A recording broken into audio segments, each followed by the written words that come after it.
of the Lost Archive, the Mitford podcast. I'm Lyn. And I'm Judith. And we are so thrilled that you're joining us at our virtual campfire as we're about to blow the dust of the insane story of the Mitford sisters. We guarantee the most in-depth coverage on the Mitford sisters available anywhere on the internet, here at Raiders of the Lost Archive. So, pop on those headphones and let's get ready to raid the Lost Archive. So, we are at episode 4 of the Britbox show Outrageous. This means that after today's episode, we will cover episode 5 and 6, and then the miniseries is over. And for us, for this podcast, this means that we will start doing the real in-depth coverage that we originally set out to do. So after today's episode and then episode 5 and 6, we will do episodes about all the siblings. We will go into great detail. It will be multiple parts for most sisters that we will do. And we'll also do a whole episode about the letters, which I'm very much looking forward to. So there is, after the show Outrageous has ended, there is so much more for us to dive into. And we hope that you will join us for those episodes as well. So in the last episode, episode 3 of Outrageous, we ended with, on one hand, there was Unity, who was about to meet her idol, Adolf Hitler. And then on the other hand, the episode ended with Nancy's and Prod's house getting, raided, getting kind of emptied by the debt collectors, by the bailiffs. And they were sitting in an empty house. Yeah. And yeah, that was that. So that is where we are at the moment. And episode 4 is called Hating and Loving. Yes. And we start out in January. It's 1935 now. So, and the parents, David and Sydney, they receive a letter of Unity in which she recalls how she met Adolf Hitler, because this is nothing that we have seen on the show. We only saw her walking towards him. So the letter of Unity recalls her meeting him, and the family is pretty shocked, I'd say. Do we know, were they actually that shocked by it all? It's hard to tell because we do not have their letters, and the sisters do not mention their reaction in their letters. What we do see in the rest of this episode is how the parents react to Unity's growing closeness to Hitler, and they are against it. This is, I cannot tell for sure that this is the way it was in that moment, because what we know today is only how the parents reacted in the aftermath. After Unity invited her parents over to Munich, and they got to meet Hitler, and they were very much delighted and on board with Unity. But it is entirely possible that in the moment we're speaking about here, January 1935, that they indeed were shocked. That is entirely possible, because they were, especially Favre was in the House of Lords, and he spoke out against Germany, and he was on the British side at this point, and then he kind of flirted with German Nazis for a while, but only until the point where war was declared. So it's hard to say how genuine this reaction was at its shown. But we do see that Nancy kind of thinks this is a joke, this is a Unity thing. She just wants to shock us. That's why she writes that this is Nancy's not convinced that Unity is telling the truth here. Muff is very concerned, and you feel like the tension is definitely growing. Yeah. And I mean, it was also sort of like in Unity's nature to sort of shock people. Yeah. Like she loved to shock people. She was very much an attention seeker. Yeah, she was. We see there was a tiny bit of Tom's reaction that we see, and he looked kind of impressed. Did you catch that? It was very short. Yes. Yeah. Well, yeah. It was a slither of a moment. Yeah. Yeah. Yeah. Yeah. So after this, we are in, I call it the girls' room. We've seen before. There's a room that Unity and Decca share, which is half communist side and half Nazi side, which is really the way the room was divided. They had a line on the floor to divide the space up. And they had a line on the floor. Yeah, and they cut the insignias of the opposing parties into the glass of the window, like a swastika and a hammer and sickle on each girl's window. They really meant it. They meant business. Yeah, and so there is a poster on Unity's side of the room of Hitler, like a fan poster, that says "Unsere letzte Hoffnung," like our last hope. Yeah. So, and none of the sisters who are there, and Pam is back from one of her journeys. Yes. So none of the sisters like the Hitler connection. Yeah, they're all quite skeptical about it and sort of think, well, Nancy says, well, we can't have two sisters, both mistresses to fascist leaders. Like, I mean, this is probably what they all think that this thing amounts to for Unity as well. I mean, like, because Diana is already has this affair with Mosley, the British fascist union leader. But like that is a bit more on par, like for one reason, because like they are closer in age. Diana sort of like was at least married before, like she's a proper woman. Whereas Unity has kind of like just come out, like she's still, I mean, she's still fresh to the world of womanhood as it was perceived back then. Yeah, and they just thought she might be a toy for an adult man. Yeah, so the sisters talk about what does Hitler want from her, because the way they know their sister, they're skeptical that Unity has anything to offer. Like, what is he interested in? So they're speculating, is she his girlfriend or not? Like, what's his end game? What does he want from her?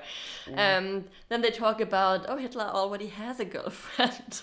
So they cannot make out what this is between them. And people did speculate a lot. There were rumors for a long while that Hitler would marry Unity. Yeah. And Eva Braun did try to shoot herself because she was jealous. Because she felt like Hitler's replacing her with this British aristocrat. And so there were a lot of rumors about this. Yeah. And she, like, Eva Braun was not the first woman to try and shoot herself because of Adolf Hitler. Similar age. They were all kind of half his age. They were all really young. Yeah. And Eva Braun tried to shoot herself several times. She was mentally very unstable, very dependent on him, and Hitler pinned them against each other on purpose. Like he took them both to Bayreuth and set them on, one of them on his left side, one on his right side, and they knew they were pitted against each other. And for a while, even in the German public, it was like, will he marry her? Unity? That was considered a bigger possibility than Hitler marrying Eva Braun, which he did only 10 years later. That was on his last day in the Führerbunker. So yeah. And funny enough, like Eva Braun's name is never mentioned. Like at least not in this episode. Yeah, and I mean she was only sort of like an assistant to Heinrich Hoffmann, who was the house photographer and the person who Hitler trained with, and like that's actually who he was sort of rehearsing his performances with. Yeah, like all his speeches and like all that, and like the way he spoke, the specific, as we said in the last episode, the very specific Hitler German, the kind of almost caricaturesque way he was speaking in. Yeah, so and like so Eva Braun was like just this like little assistant to someone like a shop assistant basically, while Unity Mitford was of course a British aristocrat. Like she would have sort of been higher, like, and like could have elevated Adolf Hitler, and like that might have been one of the reasons why people thought it to be more probable that, I don't know, he'd marry her or something. Yeah, and also that when Unity later brought her parents to Munich to meet him, they got the super VIP treatment. And the sisters wondered why they did this until they figured out that the Nazis got it wrong. The Nazis thought the Mitford family was important. And the Mitford girls, of course, knew that their father is not a big fish. He is a poor minor lord who almost never speaks up in the House of Lords, that he is completely irrelevant. He has no connections of importance whatsoever. But the Nazis didn't know that. So they only saw that she's honorable, Unity is the daughter of a lord, and they thought, this is aristocracy, this is our big shot, this is how we can put a wedge into British politics and high society. And the girls, the Mitford girls, figured out that the Nazis got it all wrong. Like, they don't know. Favre is not important. And that Unity only got this treatment probably because Hitler got it wrong. He was mistaken about the level of power and connections of her family. And that if he had known that her family was not important at all, then no one in the family would have gotten the treatment they got.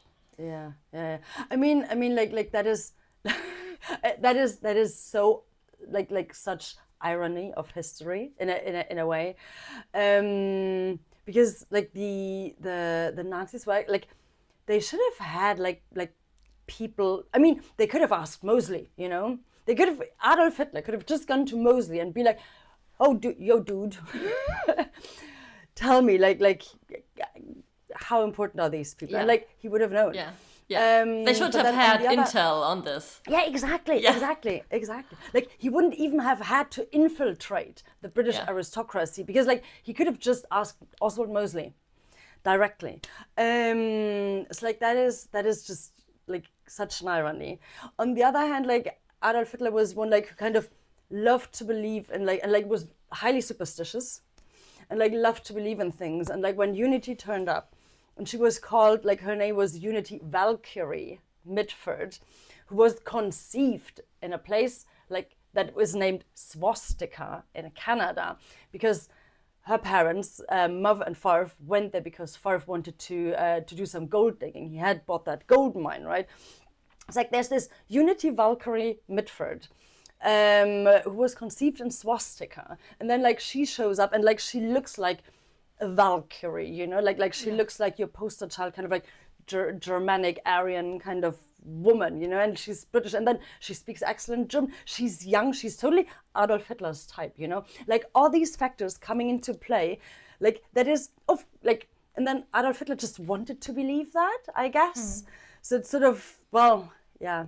But as you said, and like as the Mitford sisters found out eventually, he got it all wrong. Yeah. Yeah. I mean, in the end, it was not important, I guess, because there was no way for Germany to build a connection to Britain anyway, because Britain never fell on the fascist side.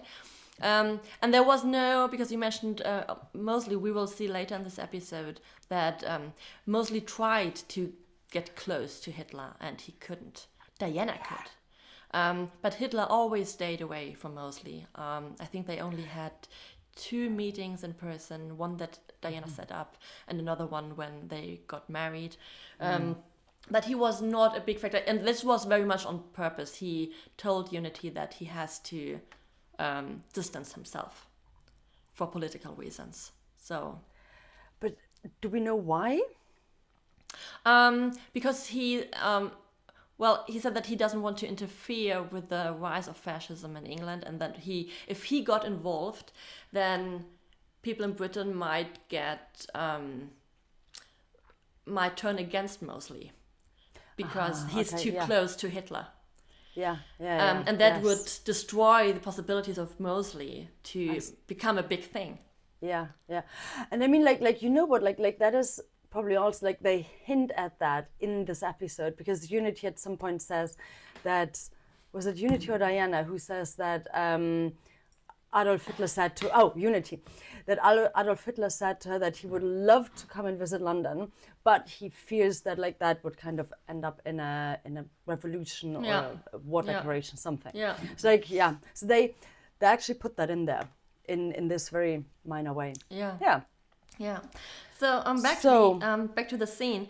There is a tiny line of Pam where she mentions that she's home from a recent trip with her car, and she will head to Bratislava soon.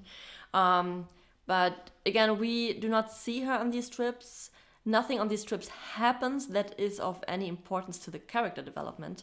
So this just feels very empty. I think it gives her something to do, so she's not entirely void of anything happening in her life. But also, it doesn't justify calling her the adventurous sister in the first place, because we don't see any of that. So that is, I think that was a bit sad to not give her something. This. I agree. Yeah. So well, then we have we move to February 1935, and Nancy returns to a completely empty house.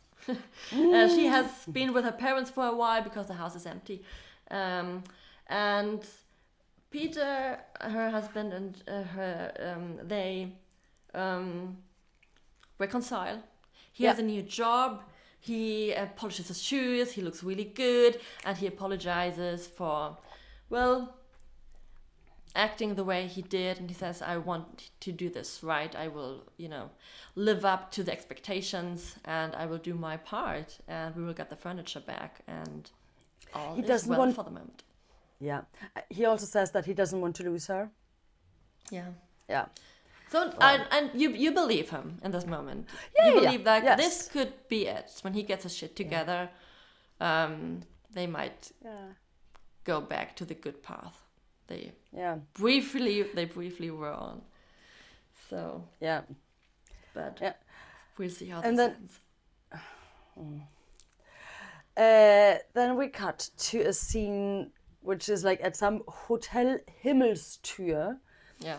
We don't even know where. It's probably in Munich. It doesn't even say. Like it could be in Berlin, but it's probably in Munich. It's not important. Exactly. It's not important. There's Diana, and so Diana is in Munich. Well, we assume it's Munich now. So Diana is there, and Diana and Unity are preparing to meet the Führer, which is something that Unity has set up, because now she has direct access to the dear Adolf Hitler. And they are talking sort of like about meeting him and why it's important to meet him. And Diana sort of reveals that, she's what the situation is like between her and Oswald Mosley, and that there's another woman in Oswald's life, and then like she says one of those sentences where you just cringe inside, which is like, he has this physical compulsion, and the greater the man, the greater the compulsion. You're just like, oh, wow. So bad. Yes. Yeah. And so, because the other woman is his deceased wife's sister. Yeah, let's remember that. Yeah. So, and he's back with her. So Diana. It's just like she's just kind of like excusing his behavior. Yeah. Because he's a great man, and so therefore he has to do this. He has to have affairs with multiple women. So but she kind of explains that because this other woman in his life has no Alexandra, she has no she doesn't have to offer much. It's only on the emotional side. So Diana wants to make herself valuable to Mosley, and she thinks when she gets close to Hitler and she can set up a connection between Hitler and Mosley, then this will benefit Mosley and his party, or Hitler can financially contribute to Oswald's party. And this would make Diana an important asset for Mosley. So this is her way to make herself the more important woman in Oswald's life. Yeah. This is so fucked up. 100%. What is interesting as well is, so because later on, like we see, so because she also says that this other mistress, like this Alexandra, who's the sister of the deceased wife of Oswald Mosley. So the other affair that Oswald Mosley has with this Alexandra is doesn't know anything about politics. And so like she wouldn't be an asset like to Mosley in that way. And like it's interesting because later on like we see Unity talking to Erich, to the SS guy, like where they kind of they are both stalking Adolf Hitler and like talk about his girlfriend. And like it kind of comes out that the Adolf Hitler's girlfriend, Eva Braun, also like doesn't know a lot about politics, and like that's not. And then Unity is like, well, what do they talk about? It's like there's an interesting parallel in that as well. Yeah, that's right. But what I find so awful about Diana's remarks about Oswald is that she competes against another woman for the number one spot in his life. Not even the only spot, but the number one spot. And because herself as a person is not enough. And even all the sacrifices that she has made for him already, that is still not enough. So she needs to bring more to the table to make sure that he sees her the way she is. Yeah. And that's awful. That is so dehumanizing for her as a person. To say, I can only be in this relationship when I bring the big guns, when I have something, when I'm an asset, when I'm useful to the other person. This is so toxic. Yeah. And I mean, she seems to be justifying it by saying, well, it's because he's such a great man. So in order to, I don't know, be there for him, like a great man kind of requires great sacrifices. That's sort of like. And this excuses, this is like the trope of the male genius. Like, he's a genius, so therefore we have to do whatever is necessary and serve. And this is a thing that simply does not exist for women. There is no such thing as a female genius. It's not a thing at all. Yeah. And it also, when you, like, think Pablo Picasso, for example.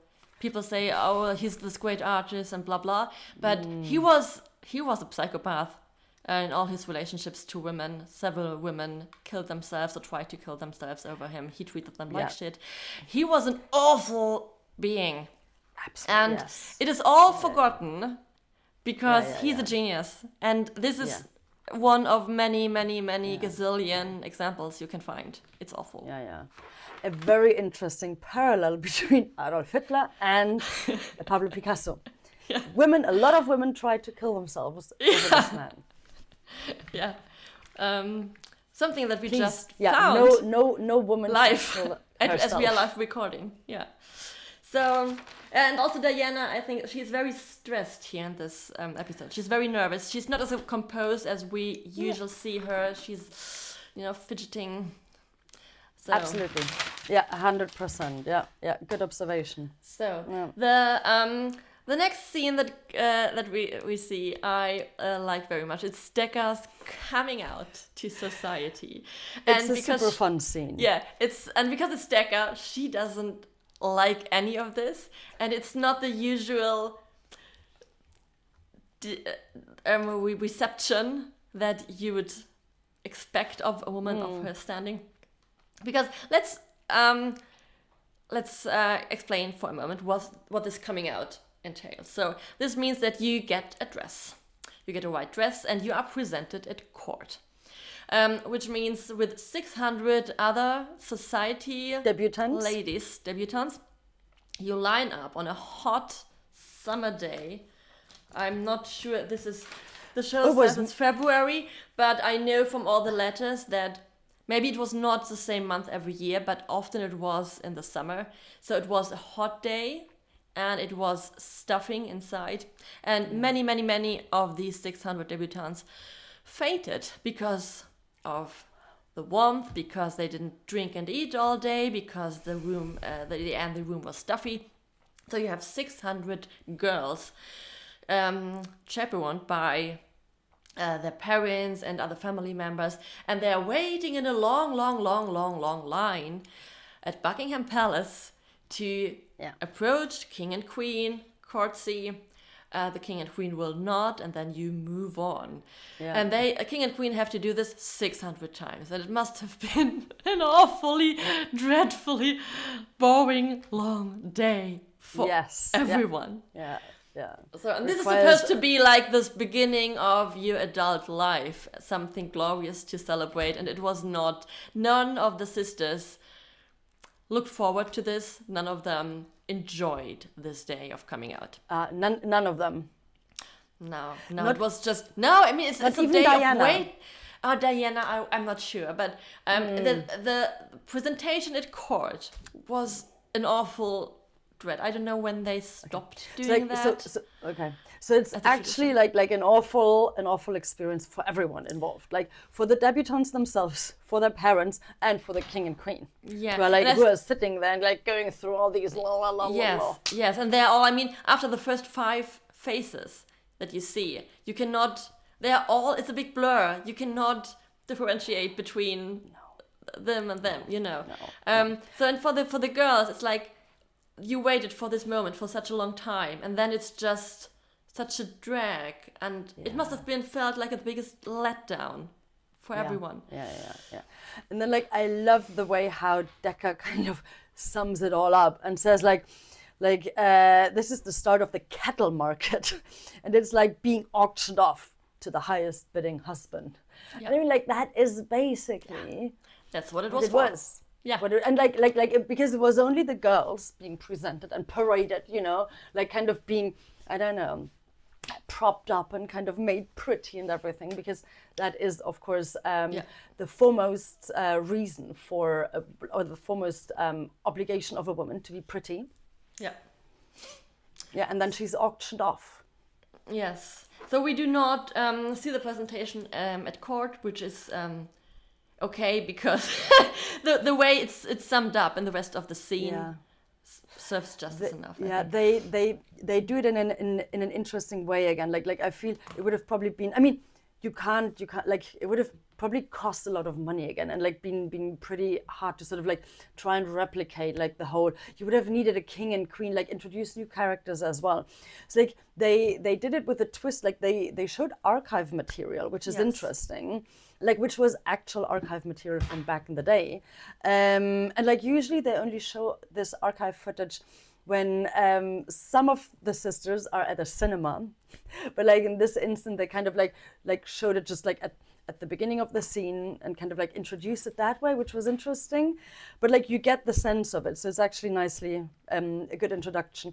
Yeah. And then you have Decca sitting there and at the photographer, who's very desperate to take a really nice picture of her. Yeah, because of course you have to have your official portrait taken at this occasion. Yes. And Decca is not enjoying herself at all. No. And she has no interest in it whatsoever. And the mother talks a bit about how important this is. And you make connections. And you're an adult now. And you have to go to the balls. And Decca doesn't want to go to the balls. No. So. And there's one little line in there from Muv again, which sort of tells you how well they kind of weave in the character and the beliefs of the character. Because Muv, they kind of talk about whether or not Decca needs glasses. if she still can, how good her eyesight is. And then Muv says, no, absolutely not, because the good body will right itself as it always does. And that kind of sums up so well the health beliefs that Muv had, right? And without explaining it too well, but it gives you that that impression of who the character was and how they were motivated. Yeah. And Nancy is there with them at the photographer, and she reads the newspaper. And there's an article about Esmond again. So Esmond, we learn, is in prison because he showed up, and this really happened. He showed up at his mother's home. His mother's name was Nellie. She was a first cousin of Farf. So he's, I don't know what it's called. He was not a second cousin. He is the. So they all knew his mother. I don't know why they didn't really. They have never met Esmond before. I don't know why, because they definitely. Nellie was a presence in their life. So Esmond showed up at his mother's house, drunk. Because remember from the last episode, he had run away from school and he wrote a book and he lived with some other communists. So he showed up at his mother's house and she had him arrested. And he was sentenced to 6 weeks of juvenile prison. He was 17 at the time, they say? He was 17. Yeah. And even Muff thinks it's not nice of Nellie to call the cops on her own son for something that is not even a real crime. He showed up at her home and he was drunk, but that's not a crime. Yeah. So and like this actually happened. Yeah, she That's really called the the mother. cops on her, Okay. her own son. And but Esmond then said, as he was sentenced to 6 weeks in jail, he said, "Oh, I will make good use of my time and catch up with my reading of communist theory." And Decca just thinks that is dreamy, and then she's happy enough to have her picture taken. Yeah, there's love in the air. She has never met him. You know, this is just from, like, she's fangirling about a guy who is actually a year younger than she is. Because he's doing all these, in her perspective, all these cool things. He's really living it. Yeah. All the things she's dreaming of. He's living it. He's, you know. Yeah. And it has consequences. It's so bad because he's in prison now. What I'll also say, you know what, like I'm just remembering, was that in episode 1 or there was an episode 2 where they had this, well, I'll call it dreadful kind of romantic music. Yeah. Like that was episode 2, where Nancy met Prod and like they were kissing and stuff, and then like you had like, music, like where you saw all the glitters and the hearts, like and the butterflies, my mind, at least. Like we like that, because that would have almost been a moment like for I don't know, like for this kind of music, but like we haven't heard it since episode 2. I'm just realizing, and I'm really glad that we haven't heard this music anymore. Yeah, but the episode's name is Loving and Hating, so there is some hate about to happen, but this is the loving part, I think. This is the loving part, very much, yeah. So then some other things happen that we will skip over because of time. And then we have a scene in what's called the Hans cupboard. We have seen this before in other episodes. The Hans cupboard is famous to everyone who has read any book written by a Mitford sister, because they all write about this room. It was basically kind of a storage room where they keep the blankets and stuff, and it was cozy. For the sisters, was the most coziest place in the house, and that's where they went to have a chat, and they called it the Hans cupboard. So that's where the next scene takes place. Yeah.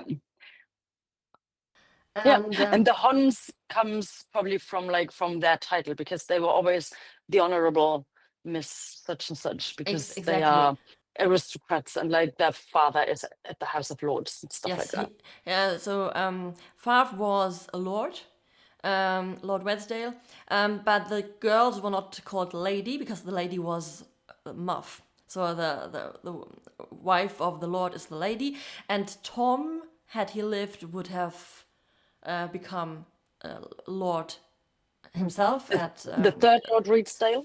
When Farf died. So the girls were left with being called honorable, which means they were the daughters of a lord. And then they depended on the title of their husbands to get a title for themselves. This is like such an outworldly thing for if you're not British, and like this whole honorable and title thing doesn't really make that much sense. But yeah, it's a thing. Yeah, and it's not easy to understand when you're not in this culture. Like the first time I read Decca's book, it's called Huns and Rebels, and I Yeah. had no idea what the title meant. Nobody explains it to you. The book has no Yeah. footnote that explains this to you. You have to figure it out. No. So, And I mean, to be fair, Adolf Hitler didn't really know what it all meant. Like who true. of the aristocrats, like he probably thought they were all important, but like no, not true. There's also kind of a Yeah, hierarchy and a pecking order among them. definitely. Yeah. And Favre was he was like the omega chicken in the House of Lords. Yeah. Yeah. So, we're in the Hans cupboard. And Debo is about to meet Derek, where she rode with Derek. She met him while riding out, Derek Jackson, and she's about to meet him again to go fishing, and she applies lipstick. Pam comes in, and she's very skeptical about either of their intentions because he's twice Debo's age. Debo is about 15. Which means that at the beginning of the show, in the first episode, that Debo was 11 in the show. No, hang on. Yeah, 31. 10. So that's 30. Yes. Yeah, that means Debo at the first episode was supposed to be 10, 11. We know that the actress is 23, so they made her... Don't think about it too much. That's what I would sum it up. Like, yes. Also, Debo's real age, as we've discussed last in the last podcast episode, at the time was actually 10, 11, and like she would Yeah. not have met any future husband or sort of applied lipstick. No. So that's why they tell us several times that she is 15, I think. Yeah. And he is twice her age, and that's why Pam is skeptical. But she comes with them. They go fishing. It's Derek, Debo, and Pam. They all go out fishing. And we kind of get to know them a little better. Derek is... and Pam talk about her car trips, and he's kind of impressed that she's doing these trips on her own. Pam very much stands her ground. And he makes some old school remarks like, oh, women need a protector. And the chaperone, like going around without a chaperone. And like Pam's like the look on her face is fantastic. Yeah, like I don't need a chaperone. I can do this. I mean, she has already done it. She has been to several trips. Yeah. So, and Debo gives us a little description of Derek's character here. She says he's rude. He doesn't like small talk. He thinks it's meaningless, and he will tell people so. But at the same time, he's very comfortable around Debo, but not in a creepy way, you know. And he comes off as nice, but not like superficially friendly. Yeah, that's true. Yeah. So he's introduced as a good character, you know, like someone you could like. Yeah. And not rude. So. Yeah, and I mean he will become actually, so because like the whole thing starts off as if it was sort of like a little flirt between Deborah and Derek, but it actually sort of Derek will become Pam's husband. Yeah, later on, and I'm pretty sure they were not introduced by Deborah in reality because Deborah at the time was 11 or something. Yeah. Yeah, and I think this is meant to refer to the fact that Debo very much had a crush on Oswald Mosley when she first met him. Yeah. And she was very young, but I mean, he was already with Diana, so this was not a thing that could have happened, but she definitely had a crush. Maybe it was her first crush. So I think maybe to reflect on that and also to give Debo something to do in the show, they opted for this. Yeah. Yeah. But it's okay. I think it works. It works nicely because you don't. I agree. I mean, Pam is right to say, "Oh, he's twice your age," but at no point do you feel like this is a creepy guy who, you know, tries to make a pass at young girls. This is not the way this feels. Yeah. He feels a bit odd. Like he seems a bit odd, but yeah, like not really creepy. So the next scene, we are back in Germany with Unity and Erich, who is Unity's lovely, wonderful SS friend. SS stands for Schutzstaffel, and they were sort of a paramilitary organization of the Nazis and the NSDAP, the Nazi Party. Like those were the the SS people are proper Nazis, all of them, thoroughly. And they consider themselves like the fancy Nazis. Like we are Yeah. the elite of the Nazis. Yes, yes. And like if you picture a Nazi in their uniform, like that is the SS. That's the SS uniform, which, by the way, was designed by who? Hugo Boss. Yeah. It is a good looking uniform. You have to get that. Fantastic. It's a fantastic looking uniform, which was sort of like part of why it was so appealing and attractive. Like it had this virility, manliness. Yeah, I mean, they were good at this. The Nazis were good at these sort of things. Yes, the flags and the colors and the torches and the uniforms. Yeah, that's one thing that they were really, really good at. Yes, yeah, looking good, making a great show. Yeah, absolutely. That was their thing, 100%. And like it's funny because like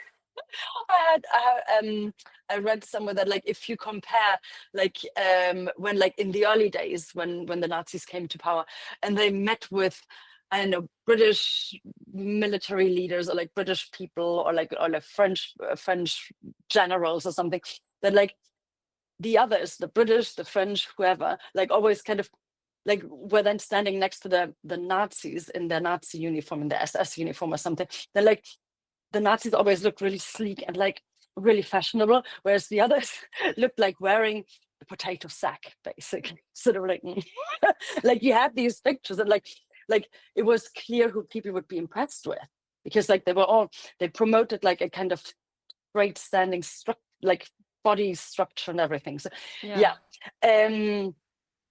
Erich has this is wearing the SS. He's an SS man, and so it's easy to see why Unity got herself a boyfriend like this. 100%, yes.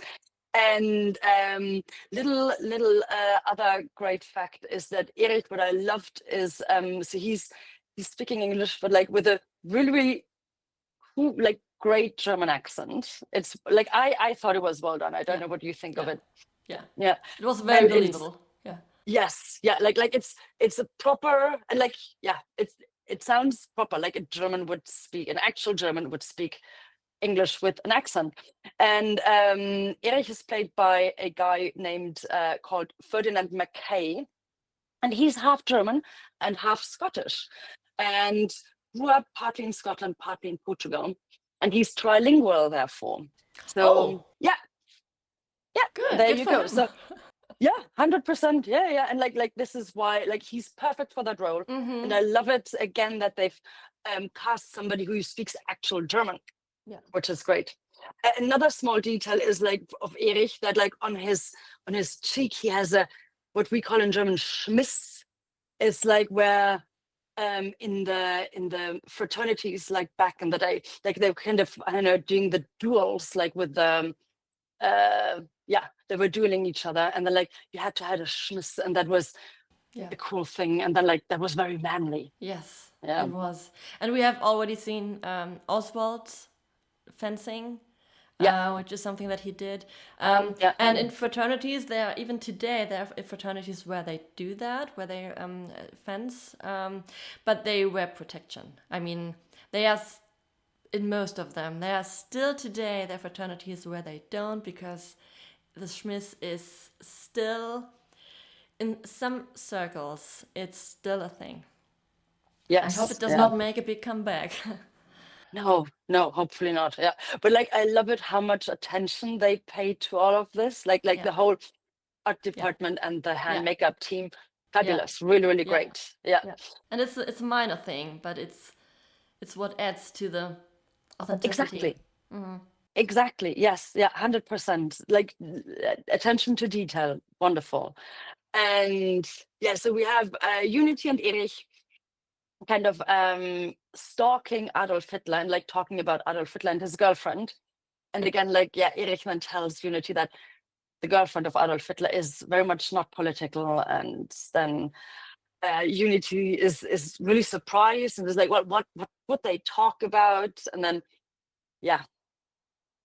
Unity sort of seems to be deciding to write a letter to a fascist and anti-Semitic newspaper called Der Stürmer, which that was a real proper propaganda. It was the worst propaganda newspaper. And Julius Streicher, the editor, the publisher of this newspaper, he was in the first round of trials at the Nuremberg trials. Yeah. Because he was so essential to the propaganda machine. Yeah. And Adolf Hitler and Streicher, they go back. They go way back. They go they know each other from the Munich beer keller, or beer kellers, like different ones. And they have a complicated relationship probably as well, which is somewhere between admiration for the other one, but then also a lot of competition. Yeah, big egos clashing. And Julius Streicher was, even the other Nazis thought that he was too much. Many of the other Nazis were disgusted by him because he was so vile and so evil, and not what they considered was the honorable Nazism. But many just considered him to be awful, really. And Unity became to be very, very close to Julius Streicher. She called him my sweet Julius. She spent a lot of time with him, and he did his best to propel that propaganda, the anti-Semitism, all the caricatures of Jews that of this era in Germany. These were they were published in the Stürmer first. So there was absolutely disgusting tool of propaganda to broaden to highlight the anti-Semitism. And Unity decided to write a letter to the Stürmer to have it published, and she became, in the aftermath, very, very close to the people who did this, who made this newspaper. Yeah, and she's also by doing all that, she's getting herself more and more into the anti-Semitism, and we see that in that letter very, very much. Yeah. So, by the way, the Stürmer translates to the stormer. Sturm is storm. The Stürmer.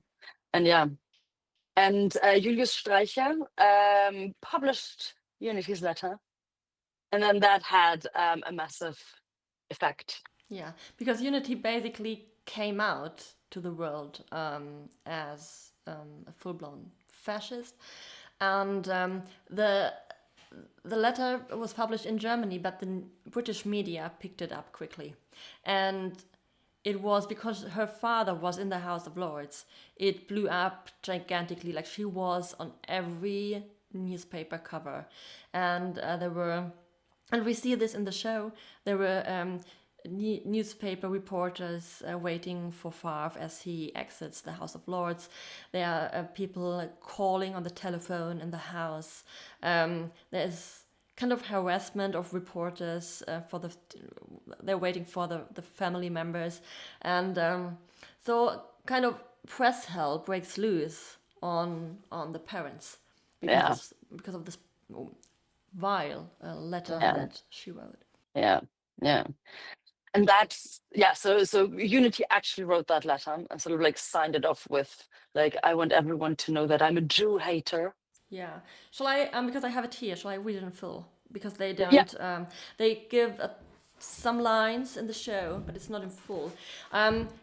She wrote it in German, of course. I will read the English translation, which is... It's a very short letter. Yeah, it's in this book, The Sisters. We have mentioned it before here on the show by Mary S. Lovell, which was the main source for the show Outrageous.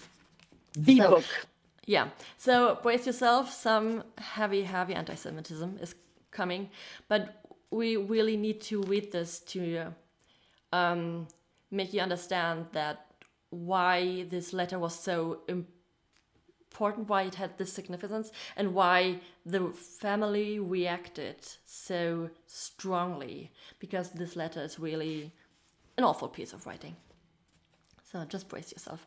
So, dear Stürmer, as a British woman fascist, I should like to express my admiration for you. I have lived in Munich for a year and read Der Stürmer every week. If only we had such a newspaper in England. The English have no notion of the Jewish danger. English Jews are always described as decent. Perhaps the Jews in England are more clever with their propaganda than in other countries. I cannot tell, but it is a certain fact that our struggle is extremely hard. Our worst Jews work only behind the scenes. They never come into the open, and therefore we cannot show them to the British public in their true dreadfulness. We hope, however, that you will see that we will soon win against the world enemy, in spite of all his cunning. We think with joy of the day when we shall be able to say with might and authority, England for the English, out with the Jews, with German greeting, Heil Hitler, Unity Mitford.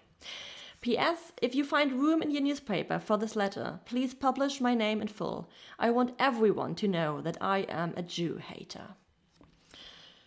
So, with this letter, Unity very much put herself in the corner, in the public eye, even in Britain.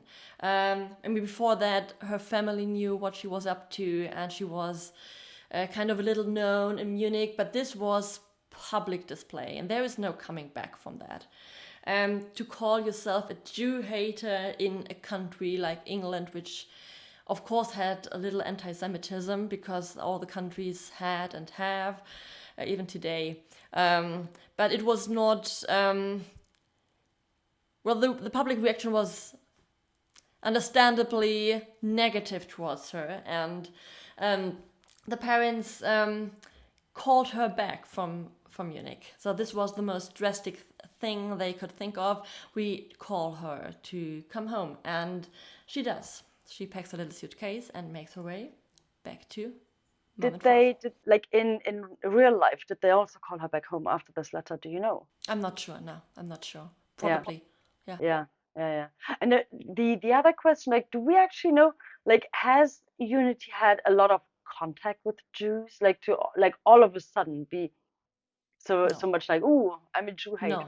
No. This has, there is a little line of Nancy where she says, where is this hate against the Jews coming from? Because Unity doesn't know any.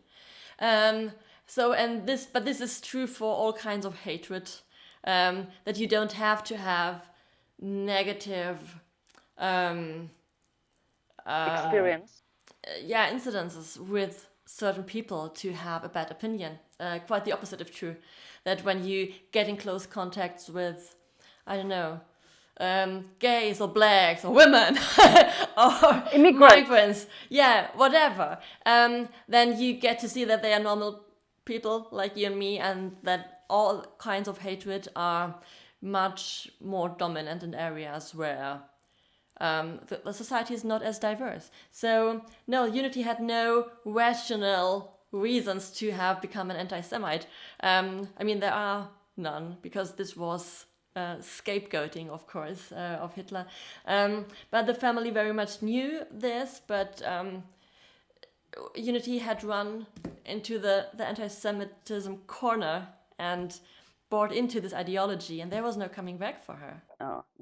And I mean, to like just to put this into like a broader historical perspective, like what had happened between January 1933, which is when Adolf Hitler took over power in Germany as the Chancellor, and between the spring summer 1934, where we are at now, like there has been like so many things have changed in Germany, and like Germany at that point, like in those 1 year, 1.5 years, has become a proper one party, one person state, and like they have introduced a lot of anti-Semitic laws, like the whole they've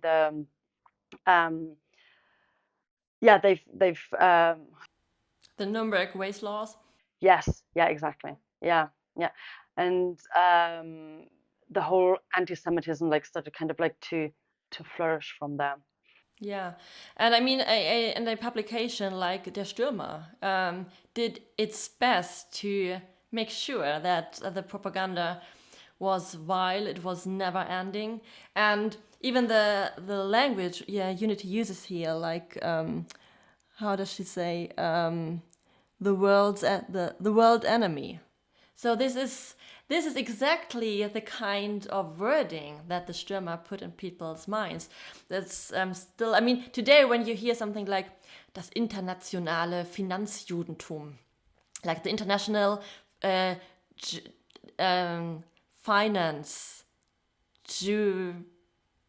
Jewism, yeah, this sounds so bonkers, but this was really something that people believed because it was like poison dripped into their minds in all the propaganda tools, all the I mean, in just every medium you had, all the society, all the politicians then talked like this, and then it becomes the new normal. Yeah, yeah. And I mean, like one of the things that sort of like played into the Nazis' hands back at the time was that there were several communist leaders in Germany who were Jewish. It's like that kind of like, because then they could kind of, that made it easier for them to sort of, I don't know, pin down the Jews as a scapegoat. And like it was because they were also, the fascists were also very much against the communists, right? And like that was actually the big political clash and conflict, and like that was also then a reason why a lot of other leading global nations, like British or like others, kind of like went along for too long with the anti-Semitism in Germany, because like because what the Nazis and the fascists in Germany did as well was sort of like keeping down the communists, and like that was something that was very much welcome, like be it welcomed by the Americans, by the British parts, like the French were always a bit more communist, but yeah, certain other countries, and that's, and like so it had a benefit to them as well, because like the Nazis had a benefit, at least initially, because they might have been anti-Jewish, but like the bigger thing for them was like they were anti-communist, and they wanted to keep the Bolsheviks down. Yeah, it was like two birds, one stone. Yeah. Kind yes. of. So, and I mean, the Nazis were not only against the communists, but against all the non-fascist parties, which had been outlawed at this point. Yes. So even like the Social Democrats, they were the major opposition. Yeah. And they were, for the Nazis, because the Communist Party was smaller, the Social Democrats were the big force in political life. And they were outlawed, and the leaders of the opposition in parliament, they were the first ones to be imprisoned in concentration camp in Dachau, which was the first one to have been opened in 1933. And the first prisoners Dachau saw was the political opposition. So these were elected officials. I mean, when you think about parliament today, and if one party came to power and would simply say, all the opposition, they will go to the camp now. So this is, I mean, today this is unthinkable. But this is exactly what happened, and everything that has happened in the past can happen again in the future. 100%. And I mean initially, sort of like also just distinguish things. Initially, the concentration camps, and like the first one was Dachau, which was just north of Munich, of course. Initially, that was not sort of like something where to like kind of like a means for the Holocaust. That came later. But like they started initially the concentration camps for political opponents. And like that was, and like there was also a lot of re-education happenings. Like there were people who kind of believed that like they could like make out of the very devoted communists, that they could make them into very devoted fascists. Yeah. And I mean, in some instances that might have happened, in others certainly not. But it was initially, the concentration camps were different from what we know later from the wartime concentration camps, where they became a means of mass destruction of Jews and other opponents and other unwanted people like that Yeah. the Nazis said were unwanted. Yeah, and I mean, But- especially the later camps, they were, which are in what is today Poland, there was only 4 camps where they did the mass executions. But there were like hundreds and hundreds of camps all over Germany, most of them for forced labor, because that was important. But in the early days, you are right that it was used to like a kind of prison and to re-education, and also to threaten people, because not all the opposition that was sent to Dachau, they didn't all die there. Many of them were released. Some left the country. Some killed themselves. They were put under surveillance. They were heavily pressured to, well, basically shut up. Yeah. So it was like you raise the temperature. Yeah. So to get rid of all opposition, basically, yeah, by killing them, by putting pressure on them, by threatening their families, by driving them out of the country. And it was not only political opposition, it was also all kinds of resistance. It was homosexuals, it was many criminals too, it was communists, it was everyone who positioned themselves in the public eye against the Nazis, who spoke up. It was a wide variety of people, and then that changed. Like then later on, as when the war started, then it was mostly civilian prisoners from other countries who filled these camps. It was people from Poland, it was people from Romania, people from Czechoslovakia. Even if they were not Jews, it was basically everyone who needed to be put away because they were a nuisance and they were useful to do manual labor. And and like this is also what made it sort of initially in the early days of the concentration camps so sort of like understandable almost for the general population, like without excusing anything, you know, but because they were also putting away criminals, they were putting away homosexuals who were criminalized back in the day, and like the that public was something eye, that the church was like, or parts of the church at least, were very much in favor of. They were like, yeah, let's get rid of those. Then there were like the traveling people, the Roma and Sinti, like who were kind of like, they were like sort of kind of like seen as criminals. Anyways, it's like, and a lot of like large parts of the general population were like saw this as kind of like the fascists or the Nazi party bringing order to Germany. Yeah. And like so and like that's why then like they were the broad population was more willing probably to sort of turn a blind eye towards, well, they also locked up all the legitimate opposition, the opposition leaders, Jewish people who were kind of like just normal citizens, you know, like, and like all that. Yeah, Jehovah's Witnesses too. Yes. And that's why when Donald Trump says something like "lock her up" about Hillary Clinton or various other politicians, that's why this is so horrible, because this is exactly the kind of thing that Nazis did, and it always starts with saying it first and then you do it later. So that is why all these fascist tendencies of Trump, this is not made up paranoia, this is a playbook that he's following. And 100%. Putting your political opposition into prison or a camp, this is the first step of eradicating democracy. Anyway, this is back to the letter. So Unity positioned herself very clearly and very publicly, and the family is shocked because the backlash was heavy. I mean, this was all over the newspapers for many, many weeks, and they order Unity back home. And she comes home, and this is where we see in the show then. That Muff and Farf are there, Nancy and Decca, and the atmosphere is very, very tense. And Farf kind of scolds Unity in his office. He screams at her and everything. And Unity just takes off. She says, well, when I'm not welcome here at my home, then I will go to London to Diana and she will take me in. And the parents are kind of a loss. Like, what do we do with her? I mean, she's an adult. She can do whatever she wants. But what can we do to make her rethink, and they don't really have a solution for that. No, no. And it is, Muff says, well, how do we keep the family together? Which is a theme that was that kind of started this series. And like in at the beginning of the very first episode, Nancy talks about it. Yeah, exactly. Even in the trailer it was. So and then Decca, of course, is devastated.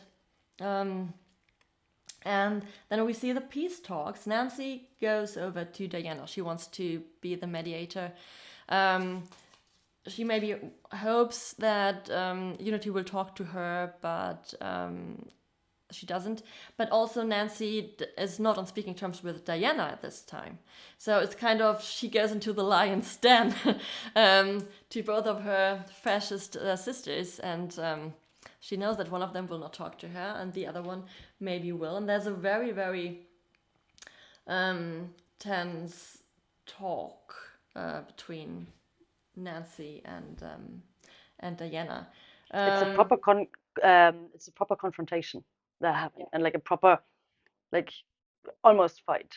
They're getting close. Yeah. And Nancy asks Diana, well, Unity will listen to you. Can you talk some sense into her because of this letter? She must see how awful this letter is. And Diana blankly refuses. She says, no, I will not. She's entitled to this opinion. And then she says the line, Mosley and I have nothing against the Jewish race, but the situation in Germany is none of our business. And Nancy is appalled. She's so shocked that the sister, she says that the sister that she knows would not say something like this, something hateful like this. And this is not the Diana that I know, and this is like Mosley dripping, like brainwashing you into these beliefs. Yeah. And I mean, like what is, remind me again, like what was happening in London at the time, or like with the British Fascist Union, they also didn't start off as anti-Semitic, right? Like they wanted to change the country, and like there was hunger on the streets, poverty, everything. So like there was a reason why they said like that the country needs change, right? But like then at some point, like the British Fascist Union, probably because they were copying Hitler in very, like Hitler and the German Nazis in a lot of different aspects. And like that's how then they kind of like fell in line with the anti-Semitic propaganda line. Yes, exactly. That's what it was like. There was a very sudden shift in Mosley's rhetoric when he suddenly started bringing in the Jews as a scapegoat. And this happened very, very suddenly. And I believe that you're right, that he saw that this is what works in Germany. This is what we can make work here. Because there's always lingering anti-Semitism that you can use as a foundation and like move up from there. And yeah, this is what he did. And gladly it never got real hold in society. So yeah, but once also Mosley had starting picking out the Jews as a scapegoat, Diana and him, they didn't back down from that. Yeah. They made, I mean, I believe them. Diana always said that we do not personally have anything against the Jews. That's also what she wrote and what she later said. And I believe that she believed this, that she did not have personally something against them, but that was not what mattered to her. Like she could use that, and these claims stuck, and that was the effect, that what they used it for. It was like a means to an end, and that was successful. And this is, well, they have a big fight, Nancy and Diana, and both of them are agitated and stressed out afterwards. And then we see Nancy wandering the streets of London. Yeah, and she meets her friend Joss at the bar. She always meets him. And they talk about this, about the anti-Semitism and about where does it come from, what Jews as a scapegoat, what we just talked about basically. And Joss reveals that or like it gets clear from the conversation that Joss is Jewish, which is something we didn't know before. And then he sort of tells a little story about his grandparents who are from Ukraine and like who fled, what does he say, like 50 years ago from there, and they and that they met they fled to England or to London, and they met anti-Semitism there, and sort of because they were looking for safety, they had to change their name and like kind of give up everything that made them look Jewish on the outside. He says that because like that was because of the anti-Semitism that was quite prevalent in England and London as well. And then, well, and he's saying that the Jewish were always a welcome scapegoat. So, and I think this is also why they invented the character of Joss, which is the only character we have in the show who they made up. And we have talked about this before because he is basically the character in Nancy's life that in real life was Evelyn Waugh. And the Evelyn, who was married to she Evelyn. Exactly, the writer. And I was wondering why they had changed it. And the reason is because Evelyn Waugh was a devout Catholic. And I think it was because of this scene, because they needed a scene in which to talk about this. And it needed to be a Jewish counterpart. And Nancy says something else. She says, Diana has so many Jewish friends, you including. So there is no reason for her, however stupid, to think the way she does. She does not have a negative perception of Jews at all. This is not her. This is like Oswald's poison dripping into her ear. Yeah. So now we know why Joss is in the show. And well, then the show ends with Diana is agitated as well. And she's at a party and she has too much champagne, and then she drives away in her car, crashing it. And she is very heavily injured. And Nancy, from the off, she blames herself. She says, because I was there and we had the fight, that's why she drank too much, and that's what caused the crash. So Nancy blames herself. Diana is severely injured, and that's where we leave for this week. And yes, and we know that in reality, Diana had a car accident, a very severe one, and that she had some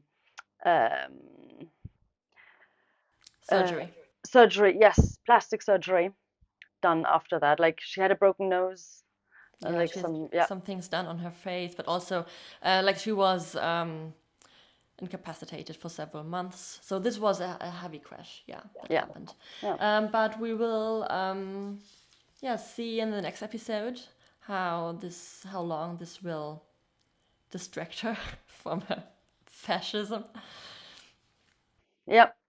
And how the story will continue. So, quick roundup. What did you like most about this episode? I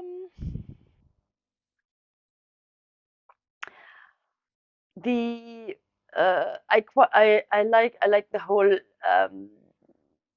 situation with between Unity and Erich, the Erich character. And like she did have in her life, like we know from her diaries, like there was a guy called Erich. Erich Wittmann.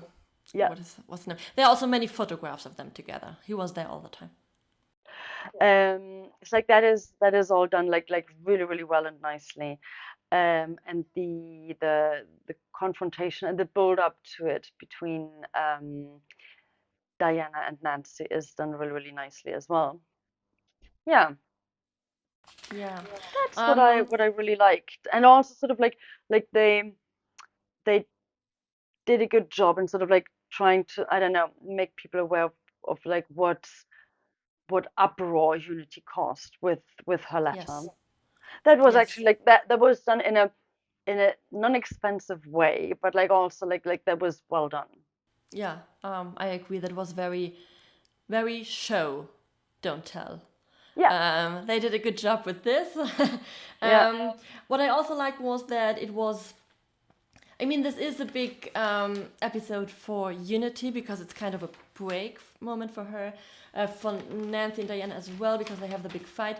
But what I liked was that all the sisters have screen time here. We have this big moment of Decca with her coming out. We see Debo not as much, but we do see her having a moment. We have a scene with Pam. She shows up several times. So this was, I think this was nice that all the sisters had a part to play here, and it was not as Unity and Diana and Nancy centric than the others. Yeah. I fully agree. Yeah. Yeah, and they're having sort of like a really, really nice sister moment as well. It was Decca, Pam, and Nancy in the Hunt's closet, sort of talking about, well, love for sisters, the possibility and the impossibility. Yeah. Can you ever not love your sister? Like that was sweet. Yeah, and I think it's really great. They opened the show with the text card that says this really happened. I think it's so. It never ceases to amaze me that all these things really happened and all these things happened in proximity to each other. I mean, this really happened all at the same. It was a couple of years where it was just one thing after the other happening, and the stage these things are happening on is getting bigger. Yeah. Because Diana is very much out in the open with Oswald. Unity is now in all the headlines. Has shocked the world. Yes, and it was this was the letter of Unity kind of had its toll on the entire family. So this was a big turning point. And what I'm looking forward to in the next episode is that the parents come over to Unity's side. This will be a big change from the dynamic that we saw here, where they called her back, and they told her that you cannot write something like this because it's not okay. And very shortly, Unity will drag them over to her side, and I'm wondering how they will show this, because this is another pivotal moment, because it will leave Nancy and Decca pretty alone in their corner all of a sudden. So I think this is what will play out probably in the next episode, but I don't know. I haven't watched it yet. Yeah, and like what is already nicely set up for that is that like we hear Mother and Fob like being like very skeptical about Adolf Hitler and sort of like questioning his intentions as well, and like saying things like, doesn't he have a whole country to run? Like he wouldn't have time for like a young foreign exchange student kind of. But like he does. And it is all really odd and weird. And it's the same question we've been asking ourselves. But why does he spend his evening stroking Unity's hair and going to the osteria with her 3 hours every day? He does have a country to run. I mean, I'm a busy woman, and I do not have a country to run, but I don't have time for 3-hour lunch breaks, Who has? Nobody has time like that. Yeah. It's absolutely astonishing, 100%. Yeah. One little last nugget I will throw in is going back to Nancy's book that she wrote, and like there's a very little scene in there where she's having a teeny tiny mini celebration for publishing her book, which is called Wigs on the Green, and like because I had been wondering, like, what's this title about? Like it's a bit of an odd title, and like people, I don't think a lot of English people nowadays will sort of like understand what the meaning of this is. And so like I looked it up, and Wigs on the Green back then, and like it would have been a lot more clearer for people back then. Like it was a quite timely title, but like nowadays we are so much removed from it.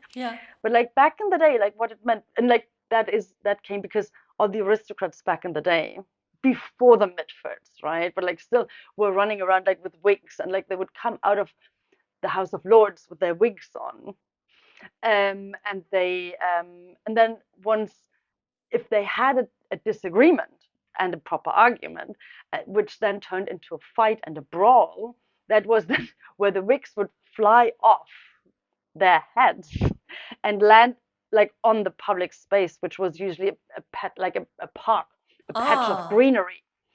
And like that is so like for a kind of public brawl amongst aristocrats, like the term for that, the metaphor would be wigs on the green, because when aristocrats had a fight in the public, like they would kind of, I don't know, smash and kick each other's face, and the wigs would fly off and land on the green. I did not know that. I had never thought. I always thought it was a strange title, but I have never. I didn't read the book. It's not easy to get these days because it was not many editions. It was not a big success. So, but I've been wondering. So, thank you for enlightening me and us. A little last nugget. Yeah. All right. So, that's it for today. That's it for today. Thank you very, very much, dear listeners and viewers. We very much appreciate your time. And we will be back next week with a recap of episode 5, and then after that with episode 6, and after that we will start the real raiding of the Lost Archive, because this is what we originally set out to do. And then they came out with the show much earlier than we had anticipated. So we had to squeeze this in first. This was not the original plan. No. So 2 more podcast episodes about Outrageous, and then we'll dig into the real life of the Mitfords. And pull it all out for you. Yes, exactly. We are looking forward to that. Thank you for listening. But also to the next 2 episodes of the show. Exactly. So thank you so much, everyone. Thank you for being with us. Bye. Bye-bye.